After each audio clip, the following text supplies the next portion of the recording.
முதியவர்கள் பொதுவாகவே இரவில் நன்றாக தூங்குவதற்கு அவங்களுடைய உணவு மற்றும் பானம் எப்படி அமைச்சிக்கலாம் அப்படின்றத இந்த வீடியோவில் பார்ப்போம். பொதுவாகவே நம்ம மனதை அமைதிப்படுத்தி தூக்கத்தை நன்றாக வரவழைக்கக்கூடிய ஒரு டெண்டன்சி இந்த பாலுக்கு உண்டு. ஆனால் அந்த பாலையை இன்னும் கொஞ்சம் ஃபோர்ட்டிஃபை பண்ணலாமே, அது எப்படி பண்ணலான்னு கேட்டிங்கன்னா, அப்போ நம்ம பொதுவாகவே முதியவர்கள் இரவில் ஒரு 7 மணிக்கு முன்னாடி சாப்பிட்றத ஒரு பழக்கமாக வச்சுக்கணும். ராத்திரி உணவு எவ்வளோ லைட்டாக வச்சுக்க முடியுமோ அவ்வளோ லைட்டாக வச்சுக்கணும். மசாலா, ஆயில், நான்வெஜ்ஜு, கீரைகள், ராகி,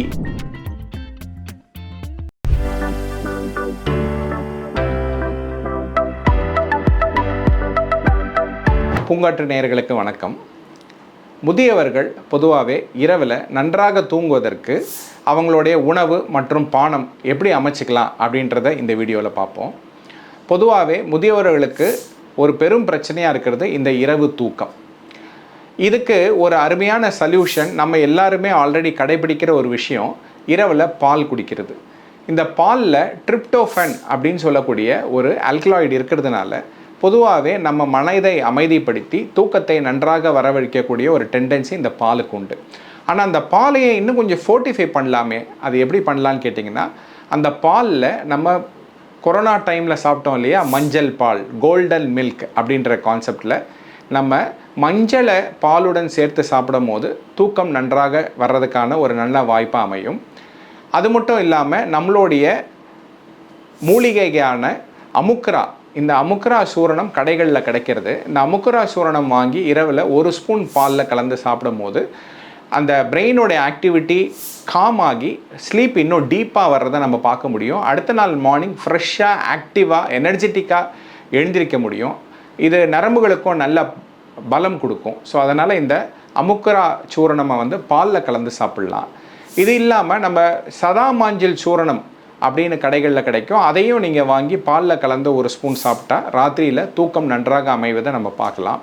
இதெல்லாம் ஒன்றுமே இல்லைனா கூட வீட்டில் இருக்கக்கூடிய கசகசாவை லைட்டாக வறுத்துட்டு அதை சூரணம் பண்ணி பாலில் கலந்து சாப்பிடும் போது நமக்கு தூக்கம் இயற்கையாகவே நன்றாக வர்றதை நம்ம பார்க்க முடியும்.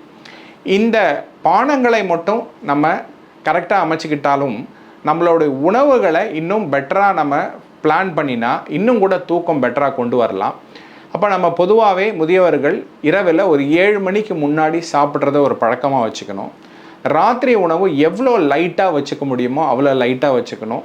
மசாலா, ஆயில், நான்வெஜ்ஜு, கீரைகள், ராகி, இந்த மாதிரியான பொருட்களை ராத்திரி உணவில் அவங்க அறவே தவிர்க்கிறது நல்லது.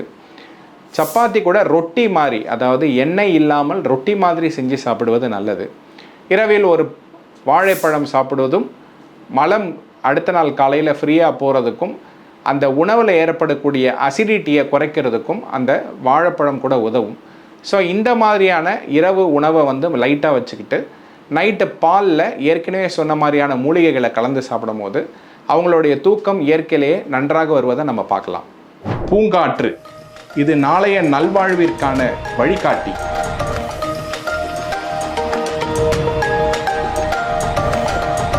எங்களோட வீடியோக்களை பார்க்குறதுக்கு பூங்காற்று சேனலை சப்ஸ்கிரைப் பண்ணுங்கள் அண்ட் ஃபாலோ பண்ணிடுங்க.